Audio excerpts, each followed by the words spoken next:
How do you manage people? First, you need to stop doing it backwards and start thinking about managing team members before you even hiring them. I spent an entire chapter in my book on Uncomplicate Business on the importance of knowing your employees because I believe it's such a crucial component to your business's success. These are a few of the biggest mistakes I consistently see practice owners make. Rushing the hire. I find it insane when a practice advertises an opening and then quickly hires one of the first 3 or 4 people who dropped off a resume. That's silly. If you hire the wrong person, you'll spend too much of your time and your team's time trying to motivate and manage that one employee, and then you'll still fail, end up firing the employee and starting the search all over again, slightly demoralized from the experience. Take some time and don't rush the process. Especially now, it's important to identify what you're looking for with an employee and make sure that person's a good match. Valuing skill sets over attitude. The right person for your practice depends on how you define your business, the corporate culture, mission, and vision. One of Foran Media's core values is be passionate, enthusiastic, and determined to make a difference. You can't train traits like that into someone. You've got to make sure you're hiring people who already carry them close to their hearts and minds. Yes, skills can be important. You wouldn't hire a dentist or a hygienist who didn't have a diploma, but I consider attitude to be even more important. If you find the right person who's already internally motivated, loves to work, and gets along with people, you likely will barely need to manage them, and they'll make you look like a pro. Zig Ziglar, a renowned motivational speaker and author, said, "Your attitude determines your altitude." Zig always emphasized the power of a positive attitude in achieving success and reaching one's highest potential. The saying encapsulates the idea that a person's outlook and mindset significantly influence their level of success and personal growth. Herb Kelleher, the co-founder and former CEO of Southwest Airlines, who was never a pilot, hire on attitude and train for skill. Your employees come first, and if you treat your employees right, guess what? Your customers will come back, and that makes your shareholders happy. Start with employees, and the rest follows from that.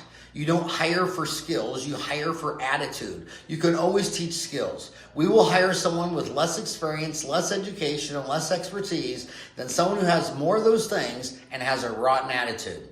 Because we can train people, but we can't change their DNA. Herb believed that a positive attitude and alignment with the company's values were more important than existing skills, which could be taught. His leadership philosophy emphasized creating a strong corporate culture by hiring individuals with the right mindset. Holding on too long. Don't be afraid to cut ties with staffers who aren't up to snuff. Just like one bad apple spoils the whole barrel, one bad employee can discourage your entire team, leading to a stressful work environment and diminished job and patient satisfaction. You need to be prepared emotionally and legally to get a problem employee, to let a problem employee go if it's clear that things aren't working out.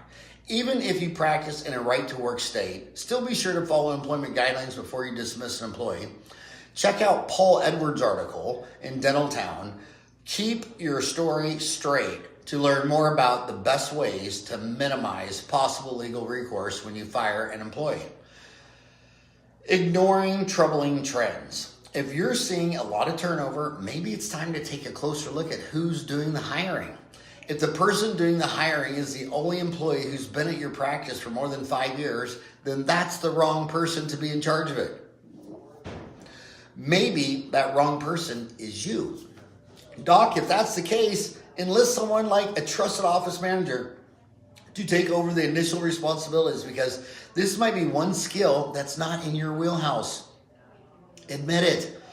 If you wish to be the king of the jungle, it's not enough to act like the king. You must be the king. There can be no doubt, because doubt causes chaos and one's own demise. This quote is from the movie The Gentleman in 2019, spoken by the character Michael Pearson, portrayed by Matthew McConaughey. Oh yeah.